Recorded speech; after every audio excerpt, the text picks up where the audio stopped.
In 1947, Rank Pictures released one of the most unusual and visually stunning British films ever made, Black Narcissus.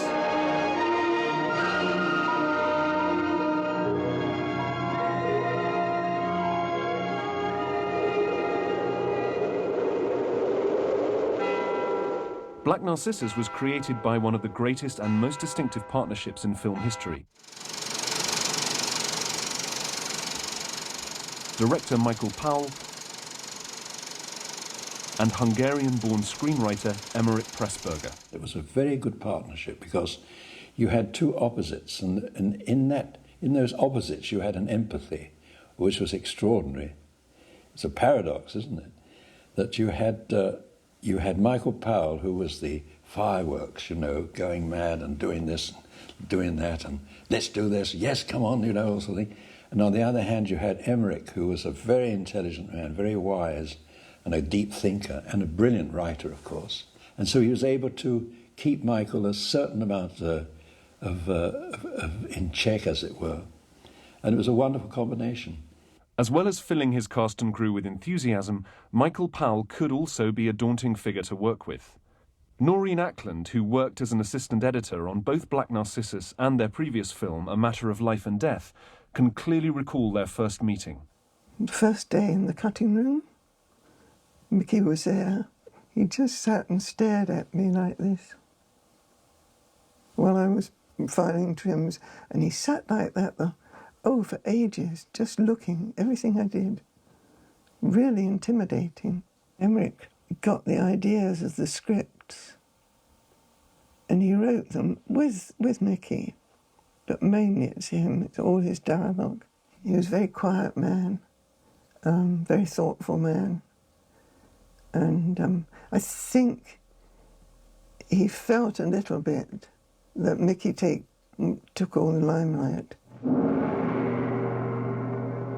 With the support of J. Arthur Rank, The Archers, Powell and Pressburger's production company, became synonymous with some of the most daring and imaginative films of the era. Before The Archers came to make Black Narcissus, they'd really risen to an extraordinary kind of position in British cinema because they'd worked their way very rapidly through a series of increasingly ambitious films. Boss!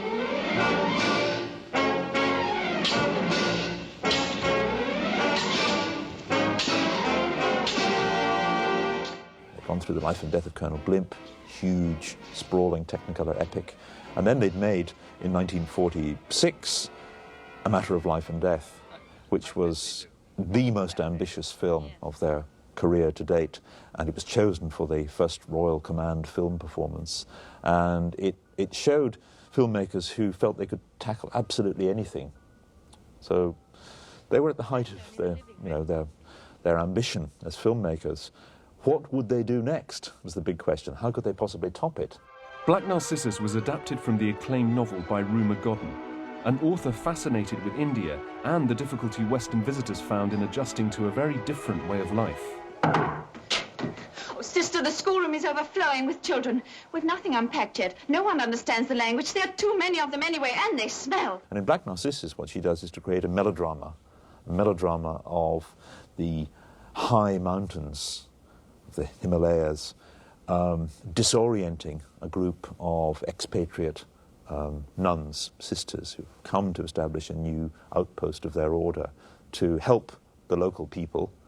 But in fact, it turns out the local people are perhaps a little more knowing in many ways, or certainly their leaders are, than the nuns realize. And so this little group find themselves in very testing situation. There's nobody in the dispensary. None of the children have come. There are no gardeners. She has gone. So has the young general. There isn't a servant in the place. We're all alone. There's no one in the house. Throughout their partnership, Powell and Pressburger often cast actors who'd proved successful in previous Archers productions. Deborah Carr had played 3 separate roles opposite Roger Livesey in The Life and Death of Colonel Blimp. For Black Narcissus, she would take on the role of Sister Clodagh, a young English nun given the task of establishing a new mission. Sister Clodagh, we may proceed with our plans at Mopoo. It will be called St. Faith. St. Faith? And you have been appointed to take charge of St. Faith. I, Reverend Mother? You. You will be the youngest Sister Superior in our order. She had already been spotted by many people as a rising star, and the real problem for Powell and Pressburger was how to hang on to her. They'd lost her for an earlier film, A Canterbury Tale, where they'd wanted to play her. They'd lost her. There wasn't really a major part in the matter of life and death for her, because for that they needed an American actress. So it was a real achievement, since her star was rising in Hollywood, to actually get her for Black Narcissus. Mother, are you sorry that I have been appointed to take charge of St. Faith? Yes. I don't think you're ready for it. And I think you'll be lonely. Deborah, of course, was a very fine actress. And by the way, when we started, I suggested to Michael Powell that we shouldn't have any, nuns should never put any lipstick on. He agreed completely. And the joke was they had no lipstick, they put no lipstick on. But when we saw the first couple of days' work, we realized that the natural lip color with the Technicolor system that in those days looked like lipstick. So we had to put a kind of flesh makeup, slight flesh makeup over the lips to make them less red anyway. I think you'd better go back to your room.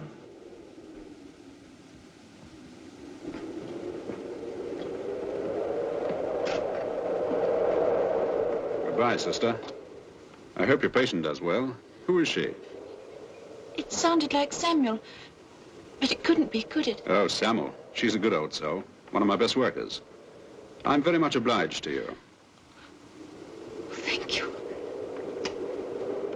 And I remember Deborah did say to me, because I was the one that was always sort of having bits of rows, and she said, you know, when Mickey tells you to do this, just say, what a wonderful idea, and do exactly what you were going to do, which was her way of, because she never had rows. Everything was smooth and quiet and very ladylike with her. She was marvellous. Lovely actress to work with.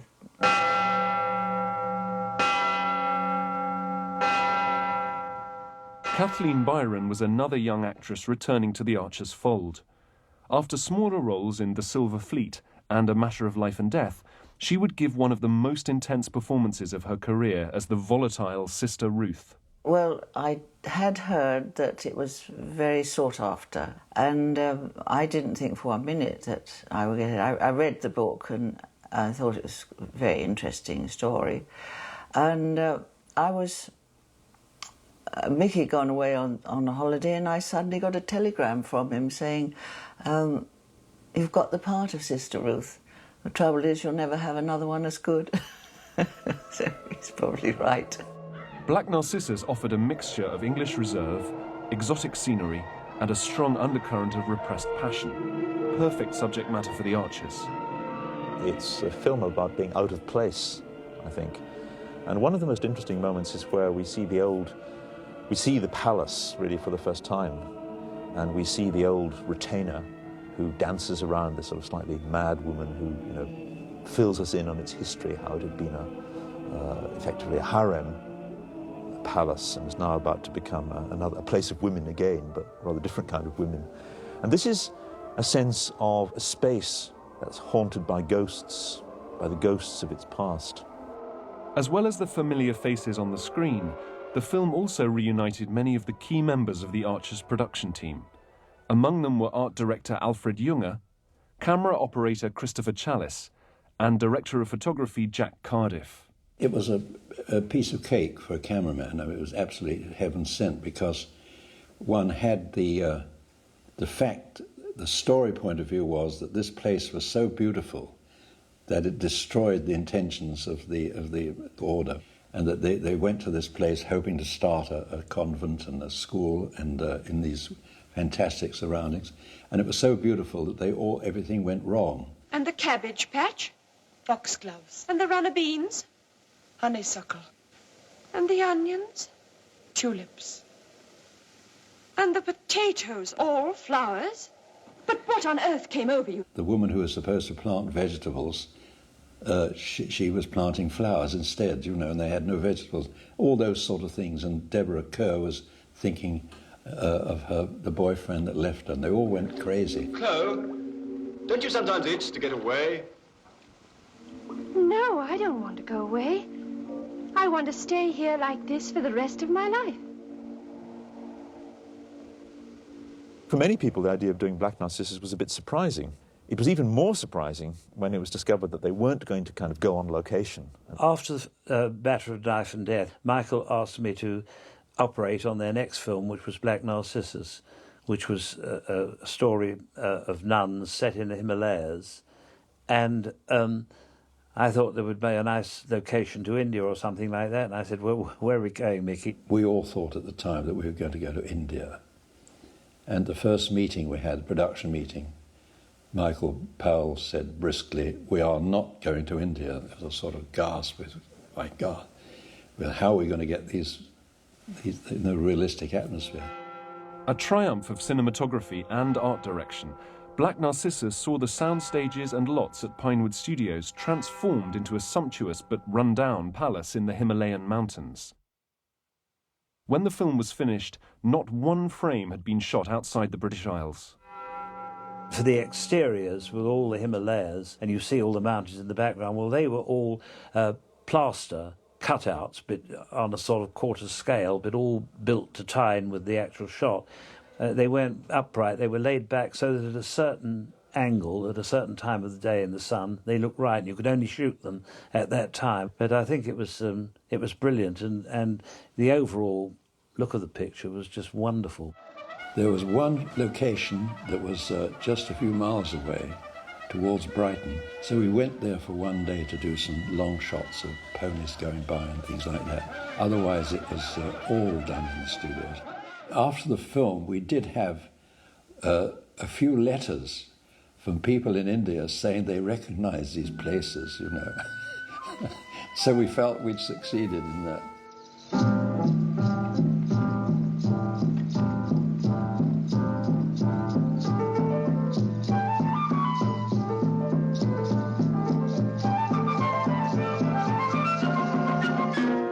The other member of the team that we shouldn't forget is Brian Easdale, who the composer, who was brought in at this point because he'd spent some time in India, knew something about Indian music, and what he creates in Black Narcissus is an extraordinary score. It's a real symphonic 1940s movie score, but at the same time it has wonderful inflections that sort of add to the sense of atmosphere and strangeness.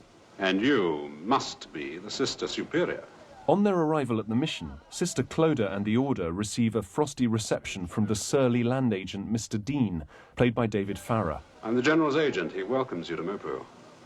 Understood you wanted to see me. We want to talk to you on business. I didn't suppose you want to talk to me on anything else. Yes, I thought he was terribly good in that, wasn't he? He was very, very good. I remember saying to him once, I don't really know how to say these lines. He said, oh, I never have that problem. He said, there's only one way to say the line, and that's the way I say it. He'd done so many films. He'd done hundreds of films, hadn't he? And to him, it was just sort of like getting up and having your breakfast. He just went on and did it. David Farrar was a very, very good actor to work with, very calm. And we had Sabu, who was great fun. And we had Flora Robson, another fine actress. So it all worked very well. We were very lucky, I think. Maybe Mickey picked actors that he got on with and who were good, and I think, you know, they were all very good. I mean, Gene Simmons, who was very young, was excellent, and Deborah was, of course, always nice. I mean, she's a nice person to work with, and it all went sort of jolly well from that point of view. Esmond Knight was wonderful, of course. I have invited some ladies to stay here at the House of Women. Ladies? Oh, that will be like old times. It will not be in the least like old times. They are not that kind of lady at all. Then there won't be any fun. Esmond Knight, who played the role of the old general, had been seriously injured while serving in the Navy during the Second World War, and as a result was almost blind.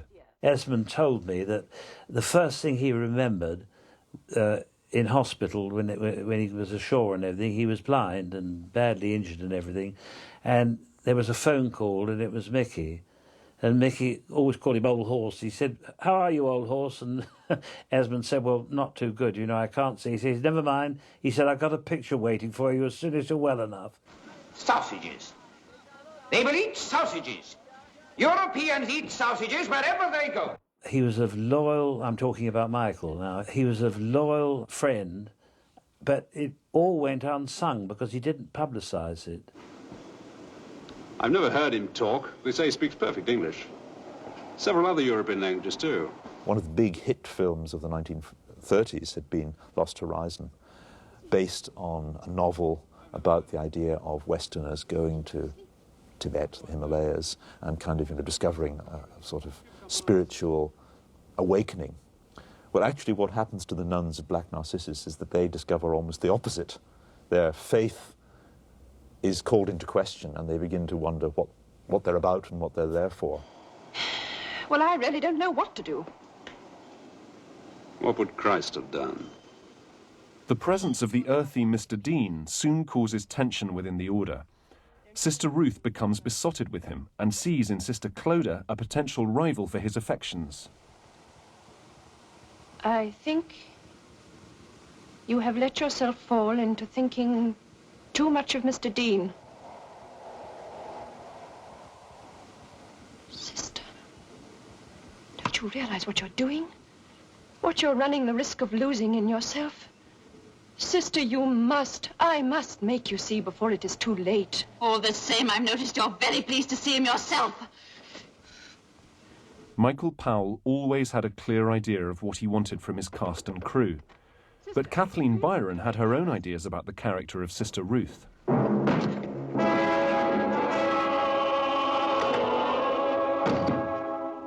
can't order me about. You have nothing to do with me anymore. On one occasion, it was after I'd got my lipstick on and my red dress, and I was going to Mr. Dean's bungalow, the man I loved and the man I thought loved me. And Mickey was telling me how he wanted it done. What I wanted to do, and I'm sure I'm right, was that when she got to this bungalow, she suddenly thought she was in the place the man who loved her, and she loved him, and that he wasn't there. So she goes about picking everything up with great reverence and loving everything in this bungalow. Whereas Mickey wanted me to pick things up and throw them all over the place, go quite mad. I thought this was ridiculous and quite embarrassing. So I was looking the other way, and he said, "You're not even looking at me." I said, "No, you embarrass me." So he got up and walked off the set. And Jack jumped up and said, "Oh, Mickey, are you ready? What do you want?" He said, "She'll tell you." So Jack came to me and said, "What do you want then?" I said, "Well, I want to do it this way and that way." So he sort of said, "All right." And called Mickey back and said, "Do you want to see what we've arranged?" He said, "No, shoot it." So we did it and we shot it. And he said, "It wasn't what I wanted, but it's very good, print it." We went on as if nothing had happened. The tension on set between Kathleen Byron and Michael Powell was also heightened by their off-screen relationship. He was a person that had an enormous amount of crushes on different women. He always did. And yet he could be quite dispassionate about the whole thing. And if you were talking about something else, then that was what was important. And I mean, we were very close at one time, but it wasn't very long. And I think my husband sued him for alienation of affection, so that pleased my husband, but I don't suppose it worried Mickey at all. Sister Clodagh! Do you know what she says about you? Well, whatever she said, it was true. You said that because you love her! I don't love anyone!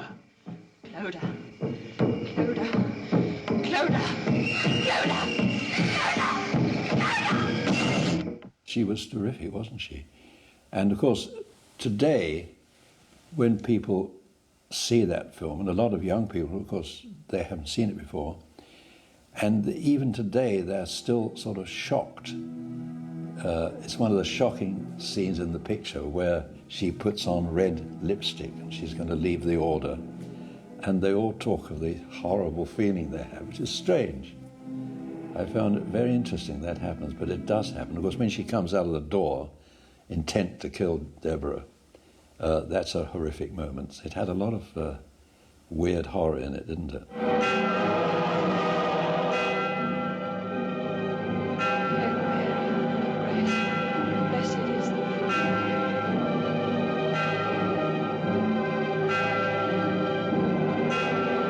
She comes out with this fantastic white face and murder in her eyes, and she comes towards Deborah, and they have this fight, you know, and you see this terrific depth.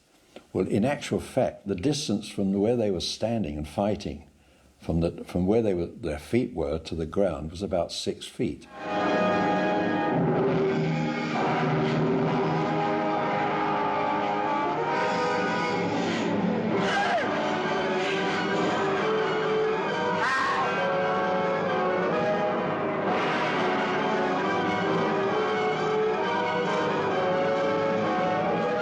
Falling off the bell, I did that, I think about 12 or 14 times, and it wasn't that terrible drop, it's quite... But I've seen a picture of me falling backwards off the bell with my skirt in the air, and it's quite impressive. I think I made a very good job of that.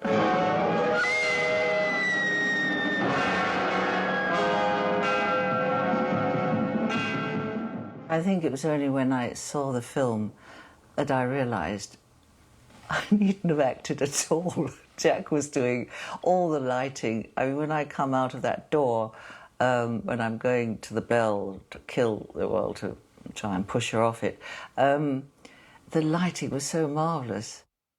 Both Alfred Junger and Jack Cardiff received Oscars at the 1947 Academy Awards. That is a great thing to have. I mean, some people say, it's not everything to have an Oscar, but I think it is. It's everything to have an Oscar. You know, it's your peers in the business have given you something, and that's what it all comes down to. But whilst the public loved it, a number of critics found the flamboyant expressionist style of the Archers' latest effort too much to take. The critics were always being caught sort of off balance, wondering exactly what the point of the films was. You find this in their responses to almost all their films of the 40s. You know, what's the film trying to say? What's it really about? And in the case of Black Narcissus, that seemed to be a relatively straightforward film, but there was a kind of sexual undercurrent that disturbed many people. I remember meeting a director from Hollywood who came over to England and wanted to see me, and I think I said, well, I don't really know how you see me. And he said, we see you as strictly neurotic, Miss Byron. So if there were any neurotic parts, I was going to get them. The success of Black Narcissus allowed Powell and Pressburger more creative freedom than ever before. Their next film, The Red Shoes, would be a visually groundbreaking attempt to take ballet into the realm of pure cinema. After years of critical neglect, the Archers are now appreciated as one of the most important partnerships in film history. Black Narcissus was amongst their greatest achievements. We have to remember that this was the period, 1947, 48, this is the period when, rip-roaring melodrama is very much the kind of idiom, both for Hollywood cinema and for British cinema. This was a period of relatively unbridled emotion on both sides of the Atlantic. And I think if we see it in that light, Black Narcissus really isn't out of step with the times at all. In fact, what it does is offer rather a different take on the mainstream melodrama of the late 40s. But Powell and Pressburger always liked to be slightly out of the mainstream, doing something a bit different.